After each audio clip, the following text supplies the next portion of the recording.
You're listening to We Deepen Media. Hey loves, have you heard about the other podcast on the We Deepen Network? First, Political Hope by Indy Rishi explores the lives, events, and minds pivotal for human evolution. Not always overtly political, Political Hope is intended to empower you to recognize your inherent voice and ability to enact progress in your local and global communities. Second, Legends by Dr. Nikki is a journey to activate your fullest self-expression. Dr. Nikki interviews leaders who have transcended perceived limitations in order to make meaningful impact. Guests share their stories to teach you how to optimize your body, brain, and spiritual connection to manifest a truly fantastic life. Find Political Hope and Legends at WeDeepen.com or search for them now in your podcast app. Hit the subscribe or follow button and check them out after this episode of Deepen with Christina.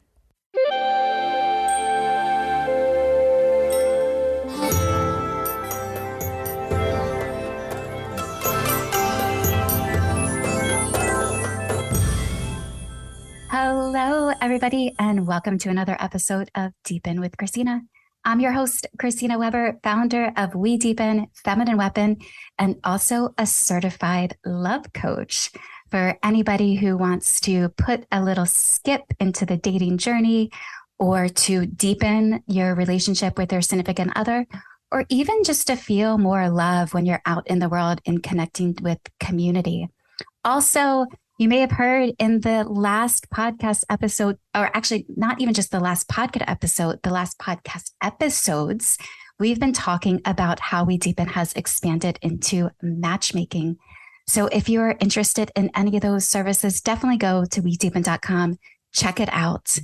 If you enjoy this podcast, make sure to subscribe, follow. Just moments ago today, Spotify started to show me the ratings on the podcast episode there. So definitely go subscribe, rate. If you're listening on Apple, you can write a comment. I'm so open to feedback. So at any time, feel free to message me on Instagram or email, whatever method is your preferred method, and send me some feedback. I'm totally open to it. The calendar, go to WeDeepen.com and definitely check out all of the experiences we have coming up. My guest today actually has an experience that's now listed on the We Deepen calendar. The 8th Annual Biobacking Conference is coming up in Beverly Hills, September 15th through the 17th. There's 2,000 health nuts, experts, doctors, biohackers that will be together, and Ken Page, who is the founder of Deeper Dating, and I will be facilitating the Dating Dojo for 200 of the 2,000 biohackers. How amazing. Again, we're going to get into that. I haven't revealed who my guest is today, but you're going to know in 1 second. And how revolutionary a conference to include a singles event. Also, you'll see on the calendar, Unleash is coming up. Unleash is one of my favorites. It's 200 people camping. This time it's in Austin, Texas. It's actually the weekend after the Biohacking Conference. 3 days of transformational workshops, ecstatic dances, tantra workshops, just a tribe of amazing, beautiful people who are fully expressed. And when I say fully expressed, if anybody's out there, a burner, I know many burners listen to this podcast. This one is, you'll see a bunch of naked people because people are fully expressed, and it is substance-free Unleash. There's also Tantra Speed Dates. Tantra Speed Date has expanded into so many markets now. You can see it's in Toronto, Los Angeles, New York, Miami, Austin, Texas, Amsterdam, London, tons. It's so beautiful to see how there is a craving for healthy, meaningful, loving relationships. And now at WeDeepen.com, when you check out that calendar, you can create a profile. There's a membership directory. You can now connect with the people who are journeying through all types of social and transformational experiences. It's a bunch of growth hack junkies who want healthy relationships. How amazing.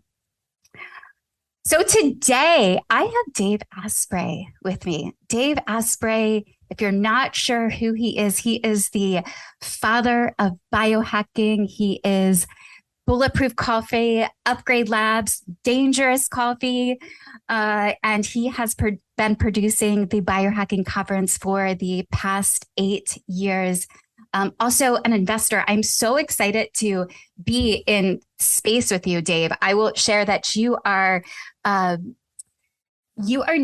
the most recognized guest on Deepen with Christina. And it feels like an honor to have you here. And also that it's an upgrade to the industry itself, what I like to call the human connection industry, to have attracted somebody like you. And you're a type of person who can, break somebody. When I say break somebody, you have the quote unquote celebrity power to help other people rise up. And I'm so grateful for you to take your time to be on the show with me today and for us to dive deep into dialogue. Oh, thanks, Christina. And you're welcome. And also thanks for having me on your show, because the work you're doing it's hard work to get people to talk about stuff that they don't talk about usually. But it's part of biohacking. And when I started this movement about 15 years ago and just gave it a name, I was like, look, there's 4 things that everyone alive does, and everything, a slime mold, yogurt, kombucha, and trees and zebras, it doesn't matter. What we all do before we can think about something, we feel about it. And in order to feel about it, we run an ancient algorithm that's tied into what you do. The first thing that we'll do is we'll run away from, kill, or hide from scary things. And we do that before anything else, so tigers don't eat us. And it works for every life form. And we have different ways of hiding and fighting and all that, which we do in relationships, of course. And if we get to the point, okay, nothing is trying to eat me right now, the second thing we do, so that's fear. It's an F word.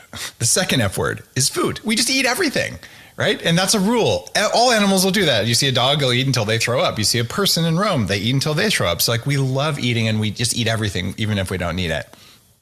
The third F word is the one that you talk about, that all life has to do to stay around forever. You know what that F word is? Is that fuck? Are we fucking? Oh my God. I was going to go for fertility. Christina, I can't believe you're just dropping F-bombs on your own show. I mean, I was like, we're really just going right into it right now. I totally tricked you. Yeah.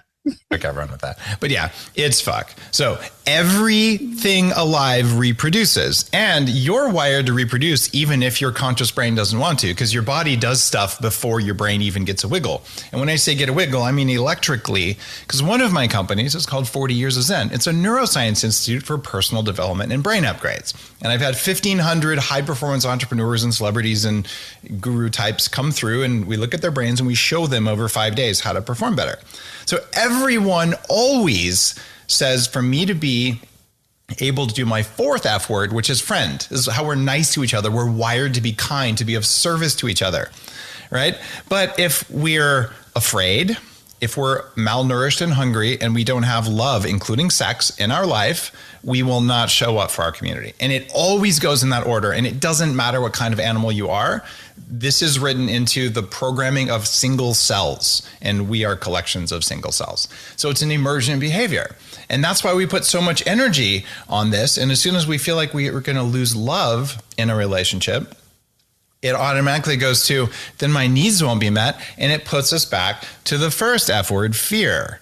Right. And then we work through that, and then we eat all the pizza because we're sad because we lost whatever that date was or whatever the heck else. And you said you were going to eat just one piece and you ate the whole pizza. Now you're a bad person. You're a bad person. I don't love you. Let's be afraid again. And we just get caught in this loop forever until we do our work. That's why it's part of biohacking. Because if you want to be a better human being, you want to show up the way you choose to show up, you have to address your fear. You have to address nutrition so your cells are nourished, so you're nourished, and then you focus on your love life. And if you're shitty at that, I guess we can swear here, then, well, gee, I wonder if you're going to show up for your family or families or for your community. No. So you have to do this. And it's built into your meat. It's not even built into your brain. That's why I think what you're doing is really important. It's the hardest of the F words to talk about, because sometimes it's kind of messy, literally messy.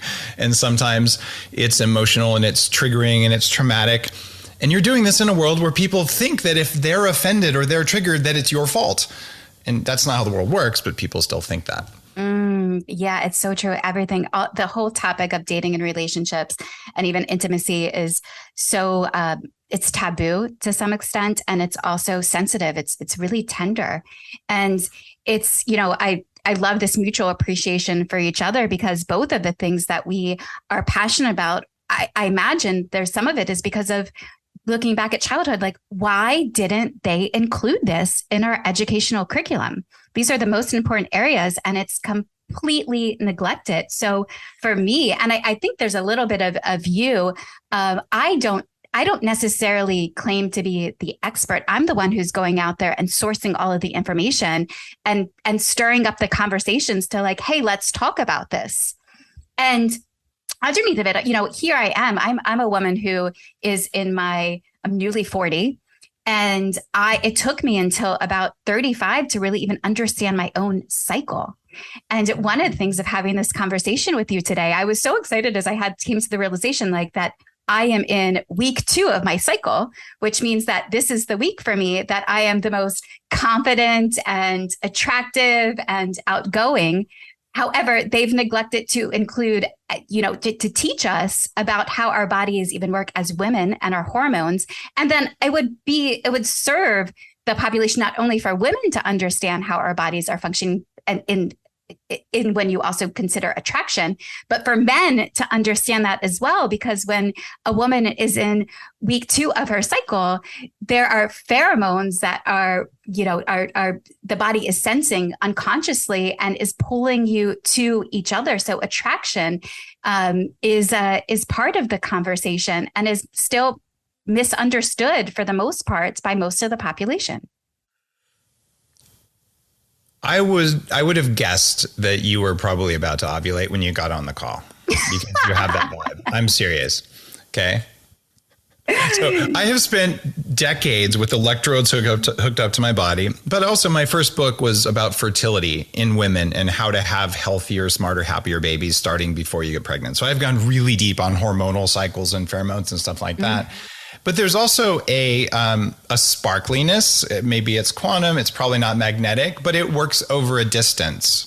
So a woman who goes on stage, on camera, on TED, who is ovulating is going to perform better in her presentation, but she will capture the interest of people even when they watch the recording. And that's not pheromones. That's something else. I don't know what it is, but it's real and it works over Zoom. So what the heck is that? Do you know? Oh, I think it's the power of God. It's the power of humanity. it's we know. I mean, somehow. they even say that I've read before that the facial structure, a woman's face will actually change to become more attractive to that. You could probably speak a little bit more to that too. Oh, yeah. You'll see like flushing and you'll see changes in your irises. This is why women used to use belladonna drops. Do you know about this? No. And they would do that too. Oh, yeah. This is going back like 150, 200 years. Belladonna is a deadly nightshade. And by the way, I read a lot about nightshades as things you might not want to eat. But this is one that they know if you eat a lot of it, it kills you. But if you put 1 or 2 drops of belladonna extract in your eyes, they dilate. And we know, men and women, that when someone's attracted to us, their eyes will dilate a little bit. We don't know it consciously. Our body, our automated system to make sure that we get some so the species can survive, that automated system's like, oh, her eyes dilated. And so women figured this out a long time ago, and they would use the drops. So their eyes were dilated when they look at a guy, and the guy would be attracted to the woman because he thought she was attracted to him because her eyes were dilated. So all these little things happen. But here's something else super weird. It's that if you are an intelligent woman, when you're ovulating, your IQ will drop a little bit. And if you're an unintelligent, as in below average person, your IQ will go up a little bit when you ovulate to make you more attractive. Oh, that's how badly Mother Nature wants you to get some. Fascinating. I also heard too that a woman, when she is ovulating, she'll dress more skimpy. I have a tank top on. I wasn't trying to dress more skimpy. It was natural. You didn't have to try. It happened for you, right? However, nice job, Christina. However, if a woman is more confident, if she feels as though she is smarter and better looking than most other women, then she won't change her dress, her appearance. She'll wear the same outfit. So it depends upon how well she feels about herself in that given moment of how she'll go into competing for a man. That is, that makes so much sense. I believe it. I haven't seen the study on it, but it seems obvious when you say it, right? Like if you always are like, I own this, I wear this, you're not going to change. But if you're like, I'm just going to be a little bit, I don't know why, but I'm feeling daring today. It's like, because your body is trying to trick you into being daring enough to attract a mate. Right. And of course, what we oftentimes don't talk about, and it's even a little bit politically incorrect, but frankly, I don't care. It's that men will walk through walls and start wars and do anything good or bad for women when they're ovulating. We are absolutely, completely willing to do things. And when women are on the pill, which suppresses ovulation, that takes away these ups and downs, so you don't get the peaks. Well, men are way, way less motivated. And if you're wondering why there's so many people living in their grandmother's basements with no desire to do anything at all, 85% of women are on hormonal birth control at some point in their life, which is provably and demonstrably bad for women. Like it's a scam. Birth control, highly necessary, but hormonal birth control causes way more health problems than it solves. So it's one of those things where you're harming yourself, but you're also changing this. I'm going to call it a spiritual or a sacred state, that it's a cycle that a woman's body can go through if she's lucky at certain parts of life. And I think there's actually benefits that are probably more meditation, spirit, personal evolution, and that by depriving yourself of that, by taking external hormones that suppress a part of being human, I'm not sure that's good for you. I know it's bad for you medically, but personal development wise, maybe it's not good for either, but I don't know. I don't ovulate. When I was 14, 15, I had bad cramps. I was menstruating for the first time, and my parents took me to the doctor, and the doctor said, well, put her on birth control so she can feel better. And so at about 14, 15, I was sentenced to a lifelong reliance on birth control. And probably around 25, I was like, what is this? Like, I don't want to take this pill. Get me off of this. I did spend from about 25 to 27 as a pharmaceutical rep, which was one of the most strangest jobs. Well, you learned how to wear skimpy clothes then. I learned how to wear skimpy clothes, and also, my one of my products was Ambien CR, and my biggest competitor was Ambien, produced by the same company, but Ambien was going generic, and so they needed to convert patients over to Ambien CR as quickly as possible. So at that young age of 27, I was like, this job is dumb. Like, get me out of here. Great benefits though. I get company car, well taken care of. However, I just left there and thinking there's something else out there.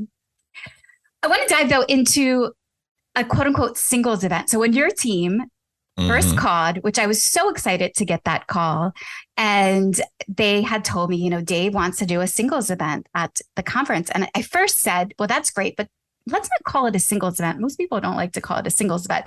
Let's call it a curated dating experience. Oh, that was your idea. I wonder why they changed it. So why do people not like calling it a singles event? Like what? You're single, you're ashamed of it or something? There was a taboo around it. So in 2014 to 2016, I ran an event called Underground Unattached. I started in New York City, brought it out to Los Angeles. We would curate. It was predominantly in our first iteration of it. It was for the straight market. We had 20 men, 20 women, 3 hours, and we would facilitate a series of activities designed to foster connection. We worked with Dr. Sarah Nazaratum, who's a colleague of Esther Perel's, to create those activities. And I learned quickly that people don't want to go to a singles event. So that's what I called, but it was interesting. I called it a curated dating experience because we I would curate the people, the humans in the space. I would have one-on-one phone. They'd all fill out a survey. I'd read the survey. I had a one-on-one phone conversation with them. If it seemed like a fit, I would give them a password to register for the experience. So when I started to see the marketing go out and it include the curated dating experience, at first I was like, oh no, wait, this isn't necessarily curated because we are accepting 200 of the 2,000 attendees at the conference can participate in this activity. So we're not necessarily curating the people. However, I reconciled that as we are curating this event specifically for the Biohacking Conference, and we're calling it the Dating Dojo. I love that. And if you think about it, okay, the Biohacking Conference started with 100 people in a bar in San Francisco. It was actually 10 years ago, and we kind of took 2 years off during the pandemic. So this is our 8th in-person conference. And now it's a couple thousand people, but they're already created because they're biohackers. These are people who are interested in having control of their own biology. And throughout all those years, it's become a real community. And people show up, and it's very common to say, I can't believe that this is a conference because everyone here is so nice. Because what I believe is that when we have enough energy in ourselves that we follow those F words, and we have enough energy to do the work to get over the fear, we actually know how to eat, and then we can focus on love, and we can focus on service to others, which puts you in a flow state and makes you live longer. And otherwise, what else are you going to do with all that energy? Like, literally, you can have that much energy. So the kind of people who choose to show up there are usually fun and interesting people and form a community. And there's always a bunch of people who are available or dating or whatever the appropriate word for single is. I tend to not be triggered by any word. So, you can call me whatever you want. But what people say over there is, how do I meet someone? Can you introduce me? And I'm not a matchmaker like you. But what I realize is there's a large number of those from all different ages, because we get people who are 19 and super stoked to come because they're changing their biology. They're gaining control at an early age. They're going to have this amazing trajectory. And we have people who are like 50 going, you know what? I'm in my third career, my second career. I'm getting my brain back. I've already got my brain back. And so people can be available in dating at different stages of life, but they're all there and they're all ready to meet. There just wasn't anything organized. So it's curated by virtue of, if you're willing to come to the Biohacking Conference, you're in a different class. Biohackingconference.com, September 15th through 17th, for people who are listening. But it's the most fun thing I know how to do. And I just love seeing the hugs, the openness we've had, the people from,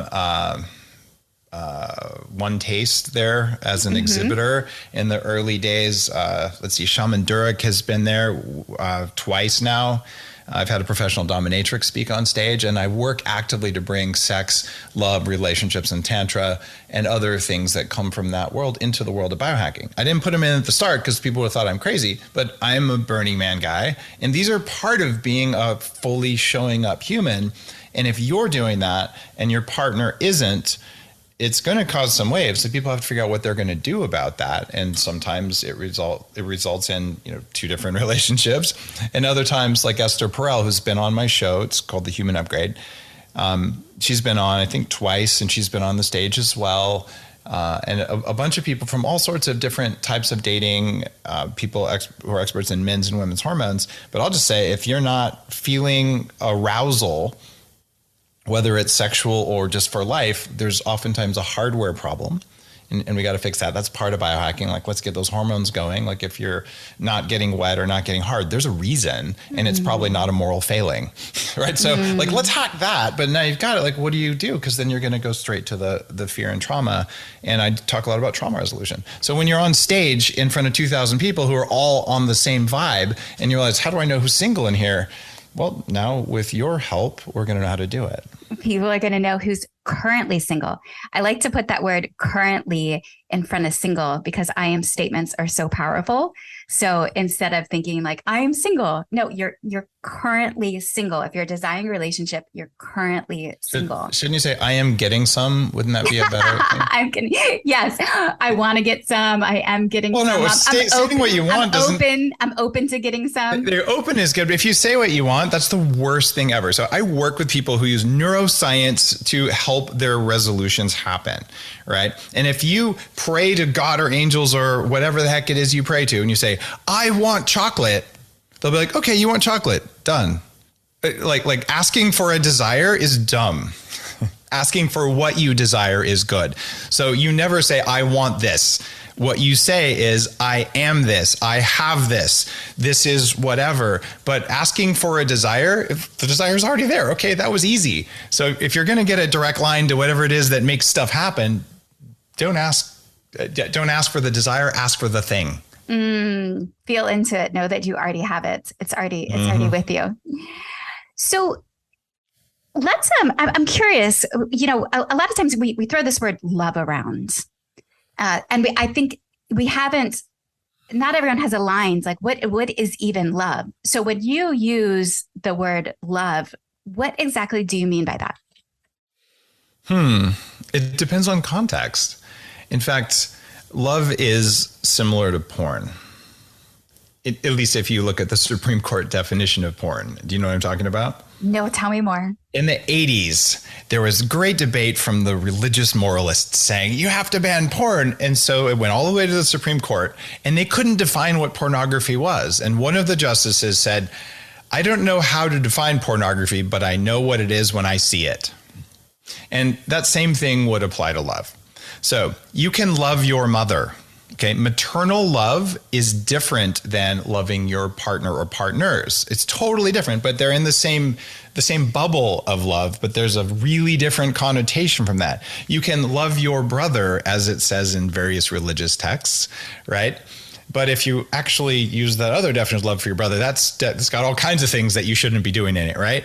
So what's going on here is you have to look at the context. And Christina, I can look at you and I can with an open heart say, I love you. Because you are a human being working on making the world a better place, right? And that is a pure kind of love, but it's not the I love you, we just finished in bed together. It was a different kind of love, right? So I don't think you can put one definition on it, and that's okay. What you can do, though, when you're doing a forgiveness process, which is part of what I do at 40 Years of Zen, it's a big part of neurofeedback. And we combine almost a lie detector. So when you look at someone who has wronged you in your mind's eye, and you can look at them and you can say, I forgive you, I love you, we are one. That's another kind of love. That's the love of forgiveness. And you can do that for your ex-partner as well, who you feel wronged you and you're still angry about all the time. So, wow, that's a pretty big word, the L word. It is a big word. How do you define it?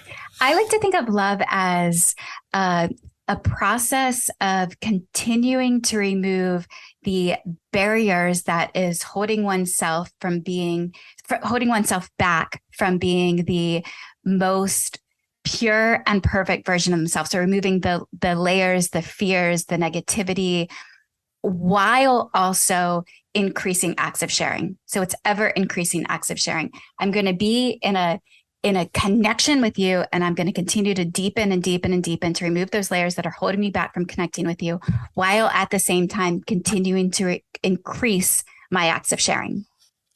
I hope you published a video on this one, because when you said connect with you, you were actually energetically doing a connection thing. Were you doing that consciously, or do you just do that unconsciously? I did that unconsciously. What was I doing? You did a thing that came out from between your eyes. When you said, I connect with you, you actually heart connected with me, which was pretty cool. So you've got the ability to do that. And it's something that you're not consciously doing. But certainly when there's someone who you know or you respect, or just like, oh, that person's interesting, male or female, doesn't matter. Is there something you do with your body, with your energy fields, something maybe like either in your head, it's usually head, heart, gut, maybe perineal region, that you consciously do, or that like your antenna points towards them? I think it's more innate. It's more innate. So it's something that's just your body automatically does when you connect with people. It was really interesting. Yeah. I'm truly obsessed with love.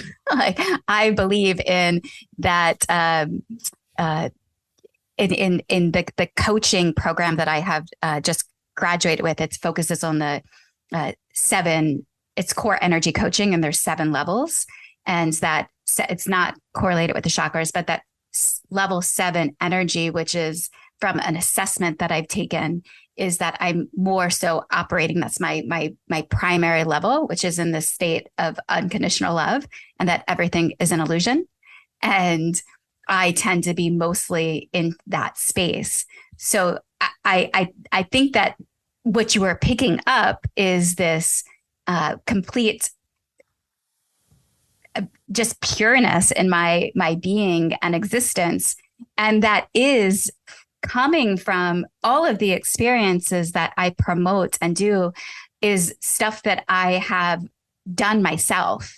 I'm not necessarily the one that's proclaiming to be the guru or the expert. It's that I am the student and absorbing the information, because like for me, as doing this work, there's always a story of why do you get into this? But I was a super girly child, very much in my feminine. And, when I played Barbies, it was, the Barbie and the Ken, and they're having kids and they're creating family, and I'm going to have 7 children and this is all going to be beautiful and I can't wait.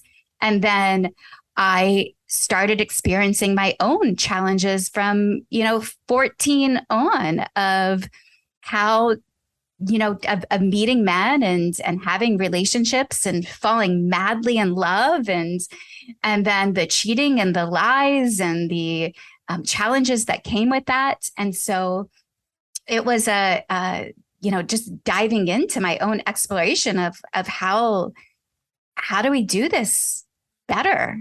What is underneath of this? Where is the education? Why did they neglect to teach us this? And then I began as seeing of going to these programs. And specifically, I remember one of Dr. Pat Allen. She's the author of the book, Getting to I Do. She is, probably 90 now. Why would you want to read that book? Well,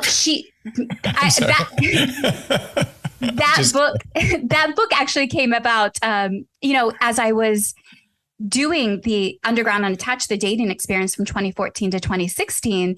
And shortly into it, I thought I was going to start this and everyone was going to live happily ever after. And thank goodness, meeting me at that time in 2014 to 2016 was the rise of the TED Talks and Esther Perel and Gay and Katie Hendricks and Alison Armstrong and the Gottman Institute. And so I was getting my hands on anything that was available. And Dr. Pat Allen would do this event in Culver City the first Monday monthly, and 75 people would come together, and she would bring them onto the stage. You could sign your name up there, and you would come up and you would share what you were going through, and she would coach you. And she had a very similar way that she would coach everyone through the process from masculine to feminine. This is how it is, and this is how it isn't. And I would look around that room and see that, wow, all of these people are pretty much over the age of 30 and wondering, fuck, why haven't I figured this out? Like, what is this? I think most people get programming that says, I'll be happy when I'm rich. I'll be happy when I have a car. I'll be happy when I get married. I'll be happy when I have kids. And none of those are actually true. And so, like when I hear that getting to I do, I know that that's been like the archetypal dream of many, many people. However, it's not going to change your happiness one bit. You might have some fleeting moments of it, but your happiness is actually independent from that. And they don't teach you that in school, and they don't teach you that in at least most dating books. I think some of the other people like Alison Armstrong or maybe like David Data or someone would talk about that. Certainly Esther Perel would. But the idea of getting to I do, what's the why for that, right? And if you're here to have babies, right, whether you're a man or a woman, it takes both of you. So, okay, if that's your why, okay. And there are people like that's just what brings me happy. I'm here to have babies, right? I'm here to have a family, right? And that's actually a sacred act. So if that's your thing, it's going to help contribute, but you can do that and be unhappy as well. So I would encourage anyone listening who's like, I'm dating because I have to find the one. How about you just chill and just I want to be happy when I'm dating, when I'm not dating, when I'm with one person, when I'm with multiple people. You'll actually get a lot further in life, and you'll probably have better dates as well. Mm-hmm. Yeah. I've noticed myself, I'm currently single in this moment, newly out of a relationship. And when I am doing my work, and when I say doing my work is we deepen, we, aggregate, curate all types of social and transformational experiences, workshops, festivals, etc., that help people have more meaningful, loving relationships. And I didn't necessarily set out to build community, but that's an outcome of that. That was essentially something that happened, and people are journeying through these experiences, and they're connecting with each other. And when I am in those spaces where I'm having rich, meaningful interactions, the longing or the urge to be in that partnership is not so present, because I'm content with all of my friendships and my interactions. And then anybody who's listening and thinking like, where are all the good guys? Where are all the good women? I can't find anybody. There's so much. I'm overwhelmed majority of the time with male energy. And I say male energy for me because I'm a straight woman and I date men. And what most men tell me that they're most attracted to is passion. Yep. Passion is a huge attractant. And it's funny, you're talking about the male energy and female energy. I'm assuming you know how to turn on your male energy when you want to. Can you go masculine? So here's the thing. I actually am I'm also the founder of a company called Feminine Weapon. Mm-hmm. And for me, when I access what is considered quote unquote masculine energy, to me, that feels like my fierce feminine. I still always feel as though I am in my femininity. See, there's a difference, and that's because you're a straight woman, right? There are women who are straight who can turn on actual masculine energy, which is different than fierce feminine energy. Like any woman is wired to, when her children are threatened and her man or community are not around, she will pick up a stick and beat the shit out of anything that is coming for her kids, because that's what we do as humans, right? That's the fierce feminine, right? But if you say talk with lesbians, there's usually a feminine one and everyone knows which one is feminine, and then there's usually a more masculine one, right? And she's learned to express more of the masculine energy, which is different than fierce feminine. And you can have fierce feminine and masculine energy in a woman at the same time even, right? But I believe those are different states. And it's funny because I learned through the different weird meditation stuff that I've done over the years in Nepal and Tibet, and also through neurofeedback and plant medicines and all that stuff, I can turn on feminine energy, and it drives some of my lesbian friends crazy. They're like, why do I want you to sit in my lap? I'm like, because I'm doing the feminine thing, right? And it's playful and fun, right? But it's a switch that's inside of you. So you have the ability, and everyone listening does, whether you're the most alpha male who's been bullied, so you're like a 400-pound, bodybuilder, MMA, whatever, and you're like, I'm never going to feel safe unless I can kill everyone in the room. You can also turn on your inner feminine. You just have a hard time doing it because you over-armored it. And for a lot of women, they're terrified of their inner masculine, and they're terrified of their fierceness. And the fierce feminine is so different from that. And it's actually draining for most women to turn on their masculine energy. But for some women, it's actually beneficial for them to do it. They're in the minority though. So for you, you're like, all right, I've got my fierceness, which is awesome, right? There's another little switch there. But I think the guys are attracted to the fact that they're seeing your passion, they're seeing your fierceness, and they can sense you have feminine energy and that it's intrinsic to you. And of course, masculine men are going to be attracted to that. So that's why you're probably swimming in guys. Sometimes too, I do think that these terminologies, these labels actually limit us completely. Like, I think for me at times when somebody's like, oh, you're in your masculine, I'm like, fuck off. I'm just being me.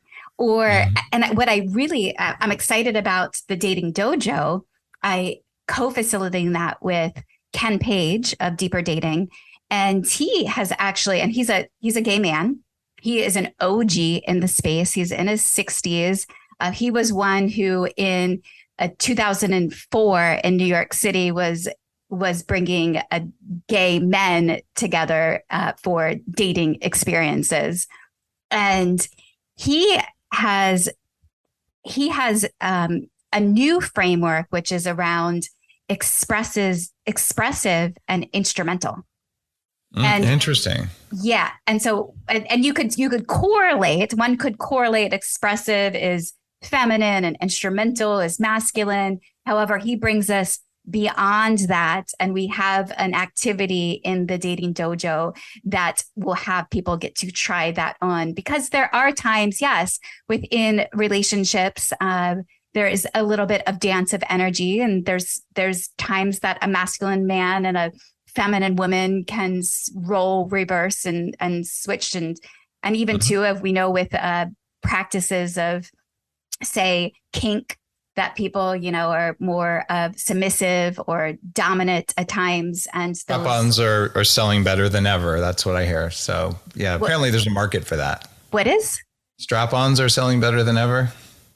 Really interesting. Oh yeah. Do you know that also people are having less sex more than ever too? Especially in Japan. I had someone on my podcast. This is probably like a couple hundred episodes ago. And he did the largest survey ever of people's fantasies. And it was like many, many thousands of people from all walks of life to just like figure out what people are actually interested in. And it was pretty interesting for men versus women by age group and all kinds of stuff. I think that's where I'm getting that data.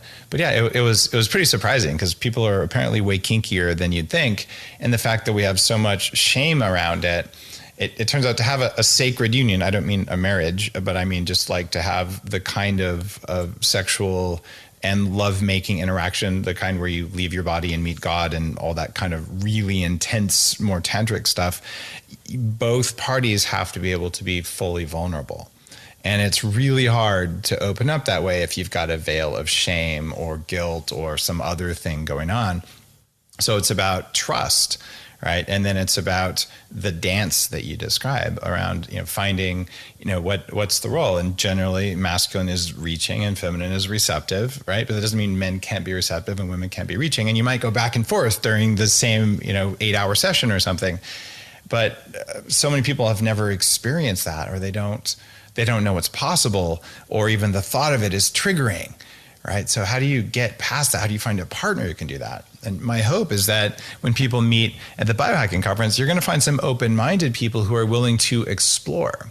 Because biohackers, we're exploring the edges of what your brain can do. Like how fast can you learn? How long can you live? How much can you increase your IQ? How can you be more open-hearted? How can you have a better stress response? How can you have less social anxiety? And we're doing it instead of just by kind of saying, I hope I did it. We're saying, well, let's just measure what works. And it turns out when you measure something, it works really well. Like it'd be so cool, Christina, to have you wired up to something that measures your stress response. And there's many different biosignals we could do for that. Right. And then have someone who identifies as anxious and scared of dating and wire theirs up, and have two guys walk in who are also wired up, and watch how you respond versus the other woman's nervous system respond, and watch how the guys respond. Mm-hmm. In fact, we give her the super confident guy and give you the less confident guy. And what you'd find is the people who identify as socially awkward or having anxiety or being bad at dating, whatever that means, that their nervous system, even before they can think about it, is going to show that they're nervous, they're locked up. Their galvanic skin response, which is basically a measure of how much electricity can flow over your skin, whether you're micro sweating because you're nervous, that'll change. The spacing between heartbeats will change. And for you, if you're like, oh, this person's interesting, yours may actually improve. So you're like, oh, look, your nervous system relaxed. And you're like, I'm going to open up and I'm going to connect with this person, right? Because you're not intimidated. Meanwhile, they're like, heart rate went up, the heartbeat is evenly spaced, and they physiologically look like an animal that's being looked at by a tiger deciding whether to run, right? Maybe we could help them learn to regulate their nervous system so that they could be calm and relaxed and present around a beautiful woman or a beautiful man. Wouldn't that'd be amazing? That's what biohackers do. Yeah. Can we do this? Can we hook people up like this? It's easy enough to hook people up like that. I don't know if we can do it in time for the conference, but yeah, I mean, I have all the gear. That's Upgrade Labs. Like I have 40 years of Zen, my neuroscience place. I'm just wondering, how do we do a mobile thing? That's probably not something we'd want to discuss on the air because I'd have to do some engineering in my head for that. But wouldn't it be interesting? Plus, there'd be a lot of pressure on stage, if someone was going to do that. But what I can tell you, just with 100% certainty, because I've had 1,500 high performers, men and women, come through, everyone has hangups about dating and relationships. And the reason for this is pretty predictable for you, I would imagine. You want to try and predict why people have hangups about it? they're self-absorbed and insecure and focused on their own self. That is all true. And underlying that is mommy and daddy issues. Because you saw your parents who had an imperfect relationship because they're human. And then, of course, you have all of your emotions you got in your first 7 years when you didn't have an adult filter. So it's completely normal for people to have stress responses like that. And I think, too, to add to that is, you know, I've been following the work of Dr. Zach Bush, and he talks about, he's a friend. He's been on my show several times. I love him, and the microbiome and how that what we're eating actually can change our identity. And so if you're not able to fully authentically express who you are as an individual and those things are actually thrown off, then you're actually having a harder time being yourself in front of somebody else. So it's all correlated. I used to have Asperger's syndrome when I was young, and I used to weigh 300 pounds. And I'm around 11% body fat. I'm never hungry. I don't have Asperger's syndrome anymore. But I had to rewire my gut, and I had to rewire my brain, and a lot of other stuff along the way, a lot of trauma resolution. I had PTSD around birth trauma, all kinds of stuff like that. And I would just say that if I could do it, given from where I came from, it's probably easier for anyone listening than it would have been for me. So you can, when you change what you eat, change how much energy you have. And when you have more energy, even if it's just a little bit of extra, that energy can go into upgrading yourself instead of just surviving. And so many people right now are, I just want to make it through the day. I'm like, no, you don't. You want to make it through the day with so much energy that you know you can do anything necessary at the end of the day. And that means when you go to sleep, your body, your brain, they'll rewire themselves, they'll improve themselves. But if you're depleted sexually, you're depleted nutritionally, or you're depleted by constantly being stimulated by fear, it's really hard to take that step to do the healing work that you have to do. Do you know what I'm really loving about this conversation and is when I go back to my definition of love, of that it's this process of eliminating the layers of the ego to become more who you are, like yourself, and essentially looking at this process of even being a biohacker is an act of love. It's an act of getting back to who you are and to focus on yourself so you can show up in partnership and you can give, because it's paired. Those removing of the ego is definitely paired with the ever increasing acts of sharing. You give to who you love. And so being in like I like to say, I live by this principle, desire to receive for the sake of sharing. The more that I have, the more that I can give. So if I become, rich as fuck, it's the reason that I am that way is because I can give more. There are a surprising number of exceptionally wealthy people, and I'm blessed to have gotten to know many of them because of my work at Bulletproof and just the whole biohacking thing. And there are lots of billionaires who are absolutely saying, my wealth is here to serve humanity, and they're doing everything in their power to make the world a better place. And I'm sure there's a bunch of other ones who are just, dirty bastards or whatever. I run into far fewer of those. There are a few, but there are a lot of people who are just, working for the good guys who have a lot of money. And so you're right. There are people who have that mindset. In the world of biohacking, I just define the ego. It's an automated system put in place to keep your meat alive if you weren't in there. And it has its own intelligence. It has its own speed of operating, and it's way faster than you. It's the part of you. If you lean on a hot stove accidentally, you pull your hand away, right? And you go, good thing I pulled my hand away, except you didn't. You didn't decide that it was hot and think to move your hand, because if you had waited that long, you would have had blisters. So something that wasn't you made your body move, and it made you take credit for what it did.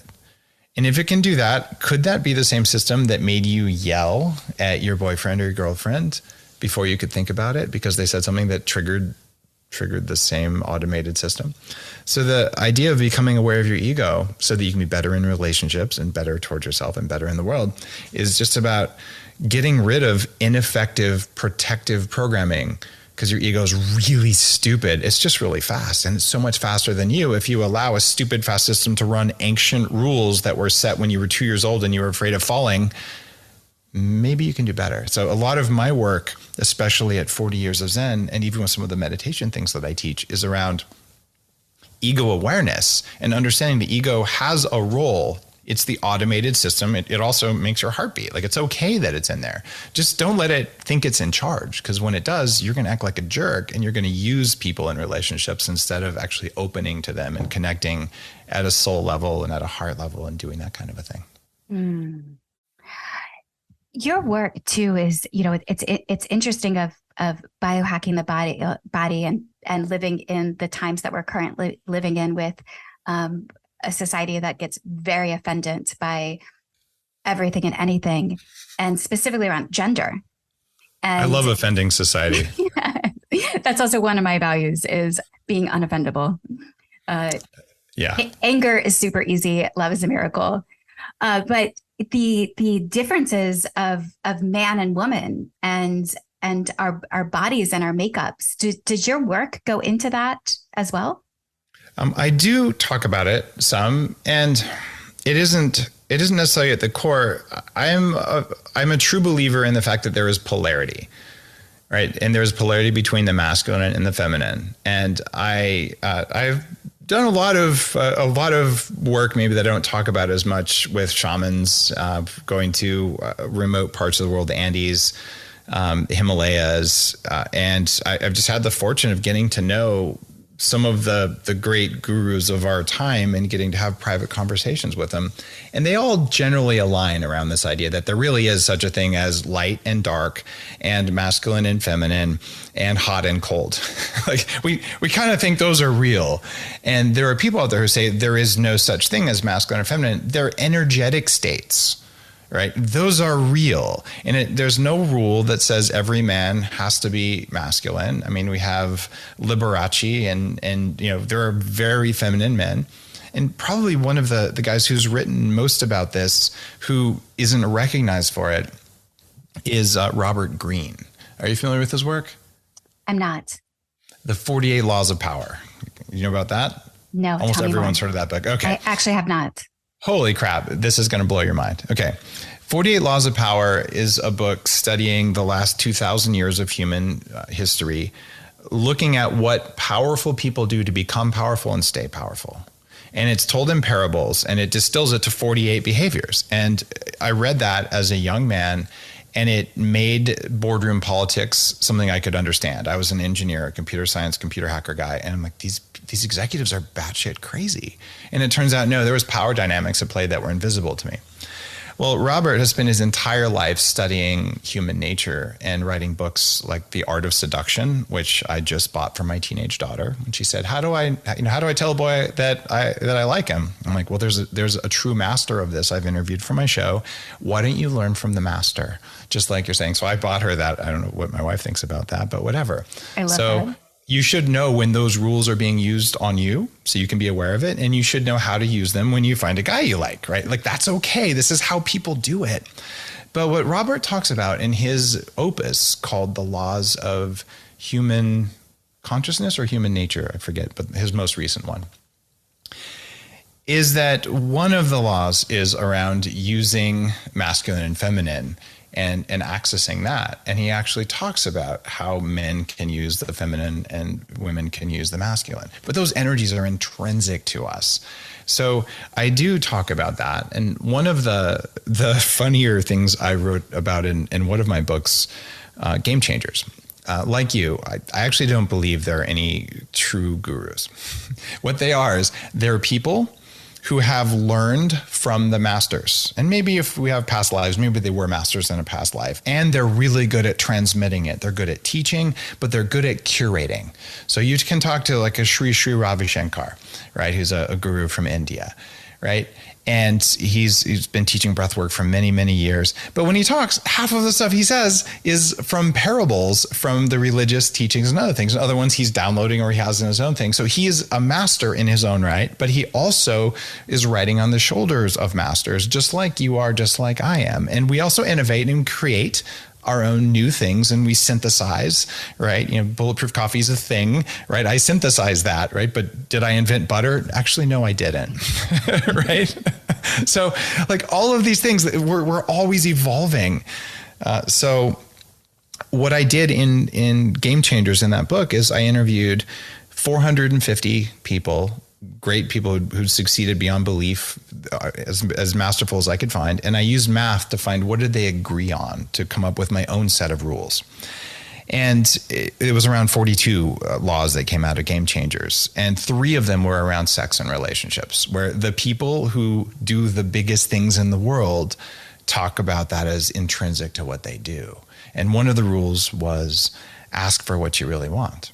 And that people who are satisfied and fulfilled and reach those personal development levels, they have the courage to say, actually, I really do want you to wear whatever that rubber outfit was, or tie me to the bed, or buy me flowers, or whatever the hell the weird, kinky, or passionate, or sexual things are. If you're always wanting and you're never satisfied because you're afraid to ask for what you want, you will not break through to whatever the heck is on the other side. And this comes out. I also looked at the tantric rules for ejaculation in men. Are you familiar with that part of my work? I am not familiar with that part of your work, Okay. but I'm curious about, I've semen retention, and this practice is, I've heard a lot about it. I've never gotten to practice it myself as a man. Yeah, you probably shouldn't practice it yourself. So this entered the world of biohacking because of a talk I did, and then I put it in the book. So I was relatively offended to learn that in certain schools of Tantra, they decided that there's an equation for men to live forever. Tantra, in addition to some enlightenment things, is a study of how to live forever. That was one of the big goals. And since I'm an anti-aging guru, people like to call me, and I've written a big book about how anti-aging and longevity works, I felt I had an opportunity and an obligation to study that. So the equation is age in years minus 7 divided by 4. And so you take whatever your age is and you run the math on it. And for guys, it's going to be somewhere between like 3 and 12 is the number most people are going to get, depending on how old you are. That's the number of days between ejaculations. Don't ejaculate more often than that. But if you want to live forever, ejaculate only once every 30 days and keep your orgasm to less than an hour as a man. Okay. Keep your orgasm to less than an hour. So when you do ejaculate, don't orgasm for more than an hour when you ejaculate. What man? I've never seen a man orgasm for an hour. Who does that? So I just saw. I will tell you the story. Okay. So I decided, all right, I think these tantric guys are full of crap. So I'm actually, as a biohacker, I'm just going to measure things. And I said, what's a measure of what I can do? I'm just going to pick a daily happiness number. Like, how much do I like my life, my relationships, my job, my career, all this kind of stuff, right? Like, basically, how much vibe do I have every day? And just before I go to bed, I'm just going to pick a number and I'm going to write it down. I'm going to graph it out. I'm also going to graph every time I have sex, every time I masturbate, and every time I ejaculate. Okay. For a year. And I'm going to try it with just random whenever it happens. I'm going to try the equation for my age, and I'm going to do the 30-day thing. Now, learning to have sex and not ejaculate for 30 days straight was an incredible act of will, but it also kind of makes you a better lover, right? Because you end up gaining conscious control, and we could have a whole interview about how just to do that. But what I figured out at the end of this, absolutely there is an ejaculation hangover. So the day after a guy ejaculates, you are less interested in life and less interested in your partner. And the day after, the whole day after? The whole day after. And actually the day after that too, there's a little bit of one.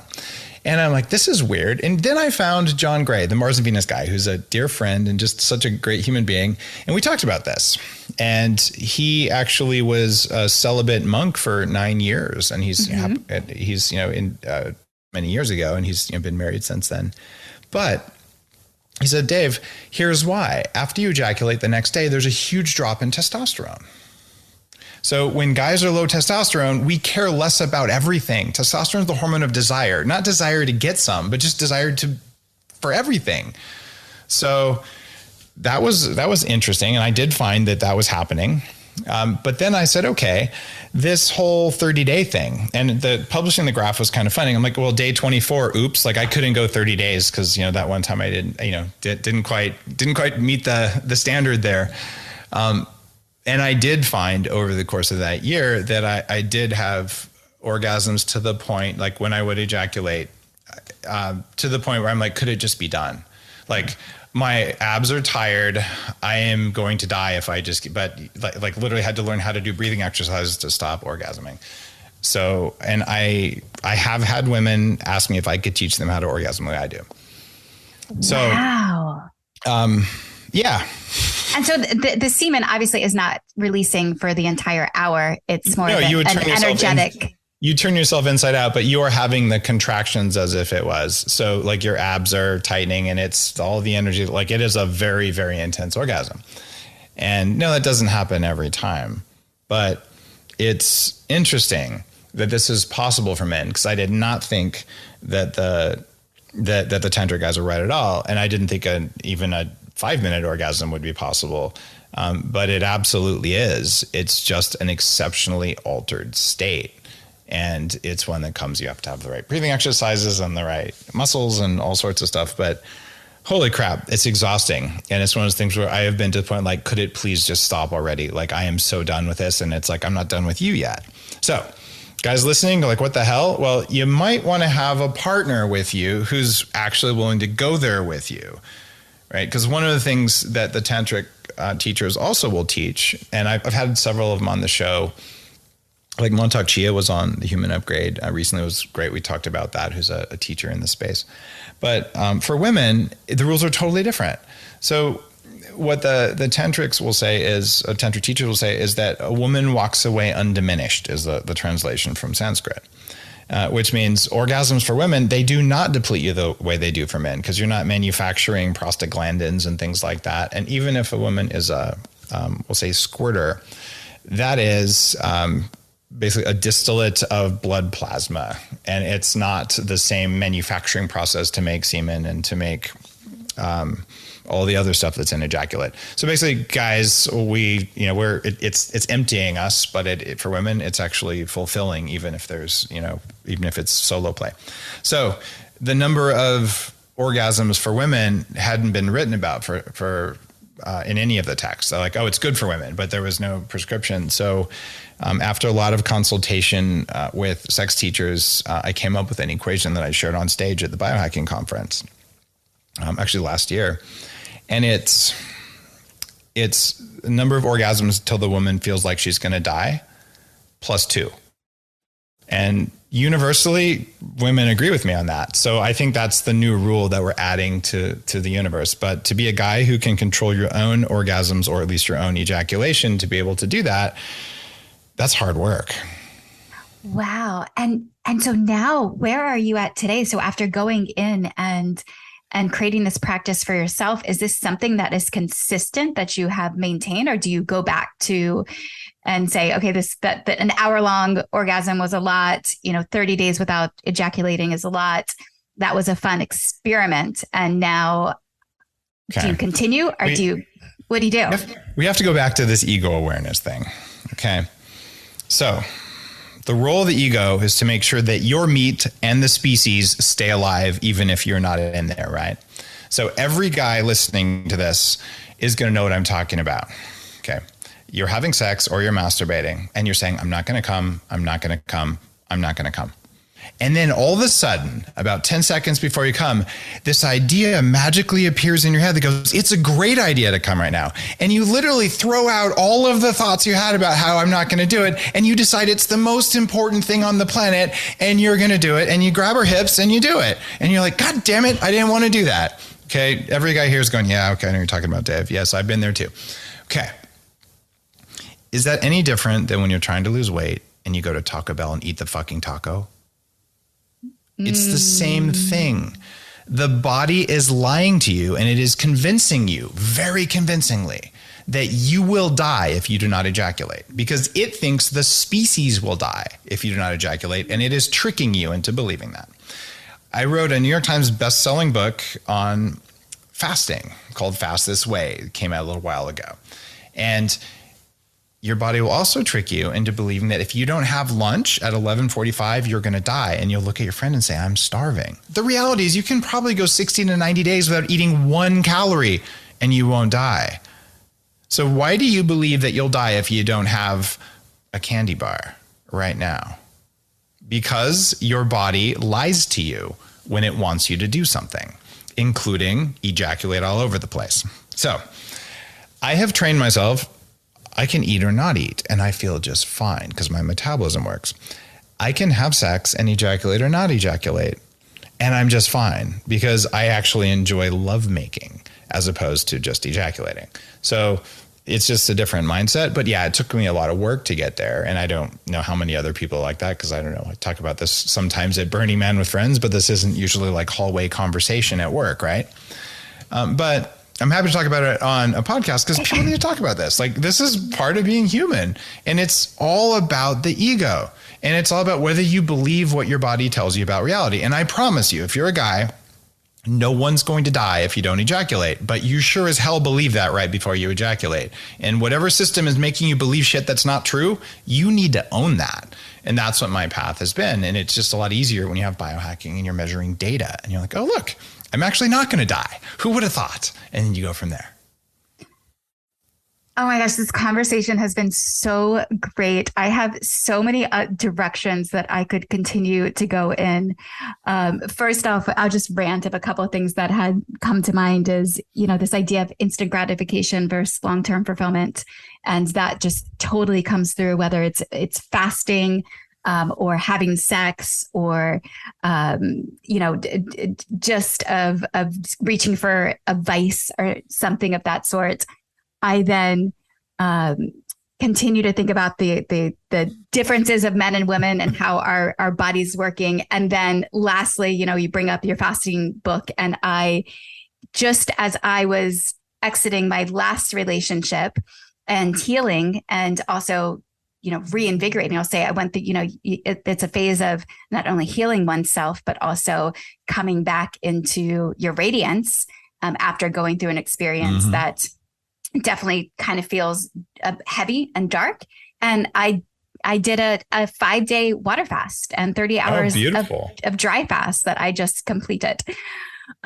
So this everything that is in the idea of maximizing your body, biohacking your body, and the connection between our relationships and how we're coming in communion with one another, from from the full entire spectrum to penetration up until, that the peak spiritual connection between us all is it's so much. It's so much.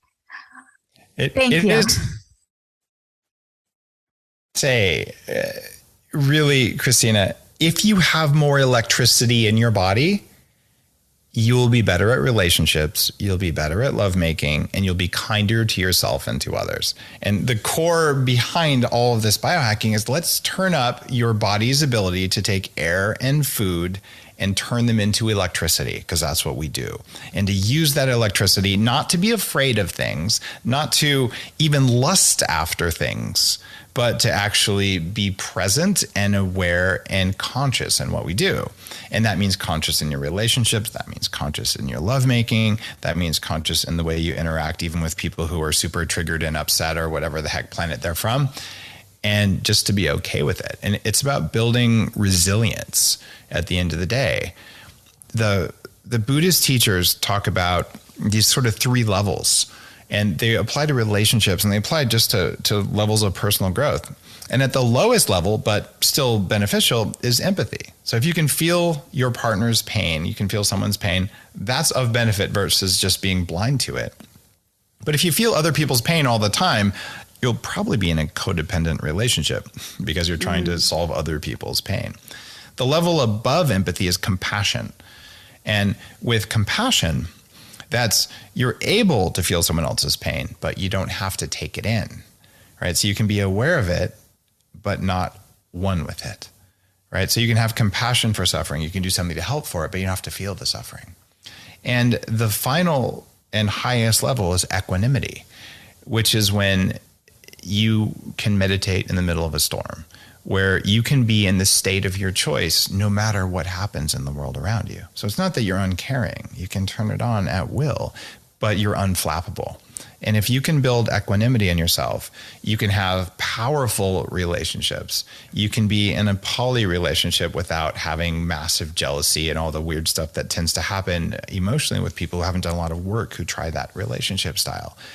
You can have intense lovemaking and be okay with the fact that your partner just left their body and they're going to come back in a while, or whatever, you left your body. It's just okay because you have enough energy. You've got this. And way too many people right now feel like they don't have this every single day. And biohacking is about bringing that energy back into you so that you're like, I'm actually a dangerous person. I have so much power. Who knows what I might do? Like, I'm going to do what's right. And it doesn't matter what someone tells me to do. It doesn't matter if my partner tells me something that's actually not okay. I'm going to say no. Right. So that's why my coffee company is called Danger Coffee. I want to live in a world full of people who are peaceful because they're dangerous. Like, yeah, I can do what's right. So I'm at peace because I know I can handle my shit. And I'm tired of being around people like, oh my God, I got triggered. I'm so scared. I'm like, shut up. Like, we don't need that. You don't need that in your relationship. You don't need that in your life. You don't need that in your employment. You don't need that anywhere on the planet. So I want to build unflappable in relationships and in humans so we can all walk around and spread that unflappability with other people. When I saw that you had created the coffee brand Dangerous Coffee, and then I believe I went somewhere and I read about it and why you chose to use the word dangerous. And I could sense that there was a reason that you were sharing about that was because that some people were resistant to why call it dangerous. And it's actually danger coffee, not dangerous, but the idea of dangerous and dangerous is so together. The reason for that is that people who are afraid to be dangerous, no, we're all dangerous. When we're threatened, just own it, right? So Feminine Weapon is one of my brands. Right. And people have said to me over the years, why that name? Why do you have to use weapon? And Feminine Weapon has raised now over 74,000 for children of abuse, extreme poverty, and human trafficking. And if I would have called it Feminine Flowers, I do not believe we would have been as effective. However, there was each year, Feminine Weapon Day is January 30th. And that's the big fundraising event that we do yearly. And there's always a theme. And year 5, I had decided that I wanted to bring men show up every year. I barter the venues. I negotiate the venues with them. They purchase half of the ticket sales. They show up as the backline band. And so I thought, this year we're going to do a campaign for the love of men. And this theory came to me during that time that man's life purpose is to make women happy, and women are to be wholeheartedly love men. So man's life purpose is to make women happy. And I went around and I started parading this theory out into the world.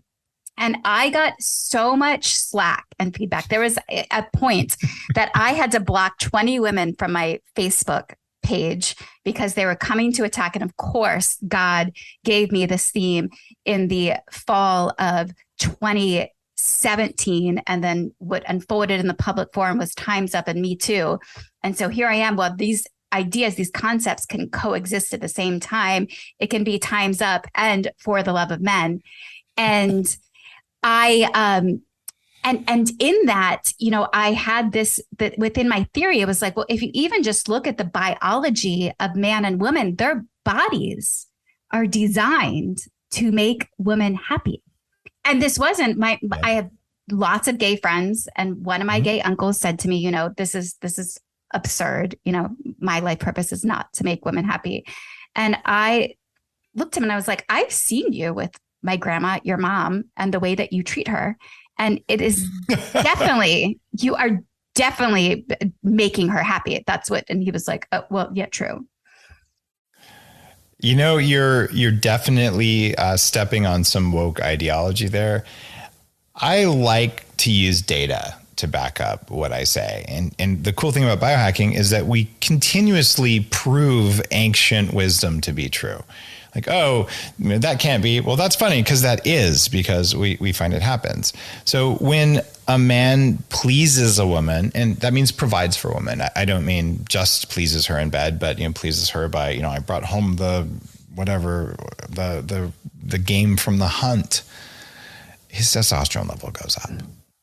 That's actually how it works. And also, when men don't have women, and in particular fertile women around to do things for, our motivation and our testosterone levels go down. Our dopamine signaling changes. Like, men need women and women need men. And that's not to say that gay men don't need men also, because men need men also and women need women also. But the reality is that's how the world works. And there might be some corner cases where you say, that's not true for me. Okay, fine. It's not true for you. But if it's true for the vast majority of people, then we're going to say it's generally true. Right. And that's kind of important to recognize, because if you don't recognize those hormonal and neurochemistry changes, and you try to pretend the world is a way that it's not, you will destroy the world. And one of the things that humans are really good at is believing something is true and then building incredibly complex behavior on top of a disproven assumption. And the best example of this is pigeons. There are some scientists figured out they're just going to randomly drop birdseed into a pigeon's enclosure, and they were going to record it with cameras that tracked movement and all. And what they found was that the pigeons convinced themselves that their movements were the cause of the birdseed coming in with a random timer. So it just came in because an algorithm did it. So pretty soon you had these pigeons doing these really exotic dances in a very specific way to cause the random birdseed to appear, and they would do the dance until it came. And this is repeatable. They'll do that. Humans do the same thing, right? And we do that with, maybe if I get this medical treatment, like maybe I'll lower my cholesterol. Guys, lowering cholesterol doesn't freaking work. And it hasn't worked for the past 50 years, right? But we keep doing it because cholesterol. And just last week, it turns out depression isn't caused by a neurotransmitter imbalance. We just believed that for the past 30 years. So every treatment we've been pursuing was based on a false assumption, right? And, Alzheimer's disease is caused by brain plaques. Except the original paper was falsified. So all research for the past 20 years on Alzheimer's is garbage because of a false assumption. So the false assumption that we make in our relationships is that I'll be happy when. Right? That's not how it works. But if you believe that false assumption, what other false assumptions are you believing? And one of the false assumptions that people are making these days is that there is no such thing as masculine, and men don't need women and women don't need men. In our species, it appears the vast majority of the time that is true. I would not want to live in a world without women. I would not want to live in a world without men. Mm-hmm. We need each other. We really do. There's nothing wrong with that. And there's nothing wrong with needing people. And some of these groups, that we're seeing and I believe this is the lack of the education that we're receiving as children, or not having the role model relationships. And we see groups like, what is it? Men Go Their Own Way, MGTOW. That's a whole group. They have a whole logo, and they are a group of men who have separated themselves from society and said, we don't need women. And we're going to go our own way, and you guys are good for nothing. And this is all coming from these, not having access to the wisdom or information, or even just being of witness to these traumatic, toxic relationships. And so I love as the work that you're doing in the world, and the willingness to invite a singles event or a curated dating experience, or what we're now calling the Dating Dojo, to the Biohacking Conference. To me, I've been talking about it on the podcast as revolutionary. I remember Esther Perel at South by Southwest in 2019. She gave a talk and she said to all the entrepreneurs in the room, you guys do something. I go to these conferences every year and there's the innovation of food, the innovation of technology, the wellness sector, and you guys are completely neglecting relationships. So thank you for bringing it as a part of the conversation and for inviting We Deepen to come and bring our magic and to have these more deeper conversations and to be willing to do it, especially right now in the environment that sometimes is saying, no, shh, like, no, we're all, everyone, there's no difference. We're all the same. Christina, it's only 5% of the world that are provably sociopaths. It's okay to ban and delete those people from your page, and magically then your community is stronger and richer. And there are certain people, just like when you're dating, there's somebody like that is not a compatible person. And there are some people you're never going to help because they don't want help. They want to wallow in their victimhood and they want to hate another group based on gender or skin color or political belief or whether they shop at Walmart versus Target. People are weird. So it's okay to take the people who are that broken and not ready to heal and tell them they need to be on someone else's social media. And that's what I do. And I have no guilt about it. Yeah. And I also see that you're willing to have the difficult conversations, to have thoughtful discourse.